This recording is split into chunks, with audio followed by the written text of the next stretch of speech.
igsoon ay ginatawag na double imputation. Or sabi siya, panaay panagbaylo nga nahitabo. Dito sa krus, si Kristo gilansang. Welcome back to Born to Praise TV channel. We are created to praise and worship God. Og ang tibuok kasalanan sa tibuok kalibutan sa tanang mga katawhan, nahimo siyang giusa sa usa ka kupa. And if you can remember the cry of Jesus in Gethsemane, nga niingon siya, Lord, take this cup away from me. Not my will, but yours be done. Kato nga kupa nga i-partake ni Kristo dito sa cross, igsoon, sulod ni ato mao ang sala sa tibuok kalibutan. Og nabati ni Kristo kung unsa kapungot ang Ginoo sa sala sa tibuok kalibutan, nga bisan siya niingon, Lord, kuhaan ni nako. Bisan siya niingon nga kuhaan ni nako tungod kay nabati ni Kristo ang dako nga kalagot sa Ginoo sa tawo tungod sa sala. Apan dito sa cross igsoon, nahitabo nga ang katanang kasalanan sa tawo napunta ni Kristo. Ug ang pag-perfect ni Jesus sa iyang pagkabalaan, sa iyang pagkamatarong, napunta sa tanang mga katawhan nga dili deserving. Dili dito deserving igsoon. Kung mayingon ka nga deserve na akong maluwas sa damat sa Ginoo, kinsa man ta? Kinsa man ta? Nasa mata gani sa Ginoo, kaning adto nga wala pa nagpakamatay si Kristo, igalatak tang tanan sa impyerno. Igalatak tang tanan sa impyerno. Unya karon pag yun nga kitang tanan naluwas, we're being complacent. We're being so relaxed. Kitang tanan na kung murag na taken for granted na lang nato ang kaluwasan nga atong naangko ni Kristo. Nga ang angayan nga buhaton sa usa ka Kristohanon wala nato mabuhat. Wala ta makalakaw sa pagkamatarong. Atong mga dila dali kaayo mo pilantik sa pagpangsaway sa uban. Ang atoa nga mga hunahuna dali kaayo maghunahuna sa mga bakak. Ang atoa nga pagpamaaki sa kinabuhi kanunay nagapermiso sa kalibutan. Wala nato na ma-realize igsoon. Murag na take lightly na lang nato ang kaluwasan na gihatag sa Ginoo. Yes, I am saved. Pero do you really live according to what God required you and I to do? That we must live in righteousness. Sila, di man gud perfect, tawo man gud ta. Dili man gud sama ni Jesus po nagamanan man na siya. Again, His righteousness is here imputed to us. And when you are convicted by the Spirit, kung ikombiktar ka sa imuha nga kasing-kasing karon, kung ikombiktar ka sa Ginoo, makaingon ka nga, kung makasala ka, yes Lord, I will change my ways. Yes Lord, help me, guide me, teach me daily, Lord, to be more like you. Kung makapanahon gani nga makasala, sama na sa diamond atong kasing-kasing. Mapagmuliok sakit kayo. Muduol ta diha sa Ginoo. Yes, we're not perfect, but we are serving the perfect God that can perfectly guide us in righteousness. Kung kana igsoon, giseryoso nato atong pagpangalagad sa Ginoo. Kay dili tanan nakadungog ug nidawat sa sama sa atong nadungog karon. Ug blessed kayo ta igsoon nga nakadungog ta niini karon. And when we will reject this, dili ang Dios may alaot. Ang tawo mo'y alaot. Kita mo'y alaot. When we take this lightly, kung wala lang ni nato, alaot ko, alaot ka, alaot kitang tanan. So the holiness of Jesus should kinahanglan lead us to worship and repentance. ang pagkabalaan sa Ginoo kinahanglan kanunay na siya igsuon nga mag-lead magiya nato sa pagdayeg diha sa Ginoo. Kanunay na siya nga mag-lead nato sa ato nga pagpaubos, pagpangayog pasaylo, kanunay nga pag-humble sa tong kaugalingon diha sa tubangan sa Ginoo. And again, worship is not just about today. Ang pagsimba dili lang na karon. Dili lang sa adlaw nga Domingo. Apan sa tanan natong pagabuhaton. Igsoon, we must glorify God in everything that we will do. And we cannot rely on our own because we always need Jesus. We need Jesus. So, the reminder for each of us today is we must live according to what the scripture says. Kinahanglan ta nga magsunod, magkinabuhi kung unsay gisulti dinhi sa pulong sa Ginoo nga gi-require sa Ginoo nga atong buhaton. Dili mana ang transformation sa tawo diha dayon apan bag-ohon sa Ginoo kasing-kasing sa tawo nga nagtinguha usab nga mo pahimuot sa Ginoo. It is a responsive communication igsoon. Ang Dios, kung ang Dios nipili sa tawo nga iyang luwason o ang tawo ni response, God and man must work together.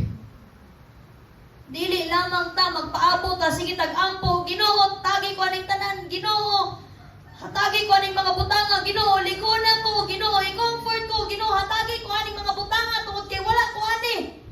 But wala ka naka-respond sa i-require sa Ginoo nga imong angayan nga buhaton. Ang question mark naa ra gihapon nato. Kung nakapangutana na karon, ngano man nga wala giyatagan sa Ginoo aning mga butanga, ngano man nga hinanay gihapon nga karon but still igsoon. Padayon ta sa tinguha nga may maya ang Ginoo sa atong buhaton. And to make everything clear, nga kung naamanggali po ka sa pinaka-lowest part sa imong kinabuhi, ang Ginoo ra mo gud ko'y nahibaluhan eh. Pero ayaw lang gyud ta mahimo nga ma-discourage dayon nga daghan man gud pud kaayo because I have this one friend nga naka-question siya sa Ginoo nga anong ako pa mo'y nahamtangan ani? Kaya nagka-ovarian cancer siya. Atong una pikos pa, iya nga nabati, iya nga gibati. And eventually, nahimo siya nga kanang ovarian cancer. Kanang na mo siya nakita atong third year may niya. Karon nakita na mo siya, kay di ay ito, atong third year may ga-chemo siya. Dako kayo gasto, sakit pa kayong gibati, naulaw na siya siyang pamilya, tungod kinaghan kay gastuon para sa iya lamang niya, nagkalisod na sila. So, naka-question siya sa Ginoo na siya, galagot ko sa Ginoo ato step. Siya, galagot ko sa Ginoo ato step, anong ako pa? Anong ako pa, nahimtangan atong sitwasyon na. Pero igsoon, di ko ka-question sa pamahagis Ginoo. Dili ka kinahanglan nga mungutana sa Ginoo. Dili ka ginan maglagot sa Ginoo. Kay even Job, his faithful servant, experienced the lowest of the low. Kung ikaw man karon igsoon naa sa para nimo pinaka-lowest sa imong kinabuhi karon.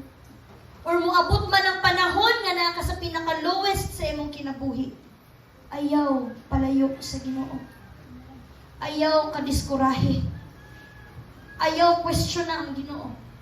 Tungod kay aduna na sayay katuyuan sa imong kinabuhi. We will not see it now. Apan kaniadto, apan sa umaabot igsoon. Ma-realize nimo na ay katuyuan. And eventually she said, dako na kay kong testimony sa kinabuhi step. Ana siya, akong naagian step. It is the living testimony that God is so good to me. Nakabati man siya ito igsoon atong mga panahon na. But in the end, na-realize niya na dakog katuyuan ang Diyos sa iyang kinabuhi. Ug maayo ang Ginoo sa iyang kinabuhi. Maabot man ta sa pinakalowes atong kinabuhi igsoon. Padayon lang kita og gunit sa Ginoo. Tungod kay ang Dios lamang ang nahisayod sa atong karon, sa atong ugma ug sa atong umaabot. Gunitan nato ang mas nakaswito sa atong kinabuhi. Gunitan nato ang mas nakabalo kung unsa ta ugma. Kinaunsa man taron, nagkapandol-pandol man taron. Grabe man ta atong sitwasyon karon. Dili ta mapalayo diyan sa Ginoo. So, kini ang pulong sa Dios niini nga adlaw atong idungo atong mga ulos sa mga pagkampo. Hallelujah. Balaan ka nga Dios sa walay katapusan. Ginoo, dako kaayo ka og nabuhat diri sa among mga kinabuhi, Lord. Ug wala kami kabalo, Ginoo, kung unsaon namo kini pagbalos tungod kay dili gyud namo kini mabalsan, o Dios. Ginoo, pasaylua kaayo mi sa among mga kalapasan. Pasaylua kami, o Dios, sa among mga pagkulang diha kanimo, o Ginoo. Pasaylua kami, Lord, kung naay mga panahon nga amo lamang nga kompormiso ang gikinahanglan sa among unod ug wala namo makinabuhi ang imong gusto ipabuhat kanamo, Ginoo.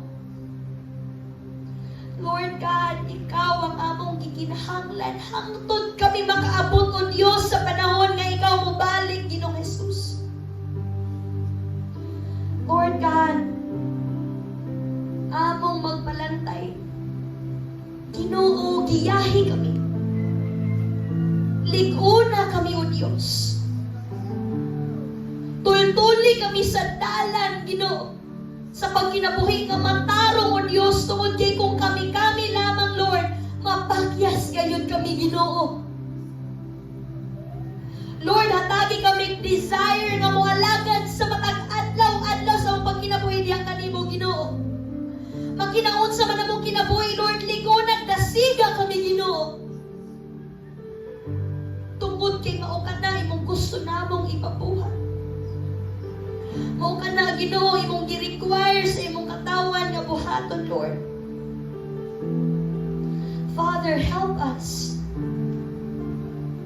Tungod kay kami nga tawo, may salaang gayon.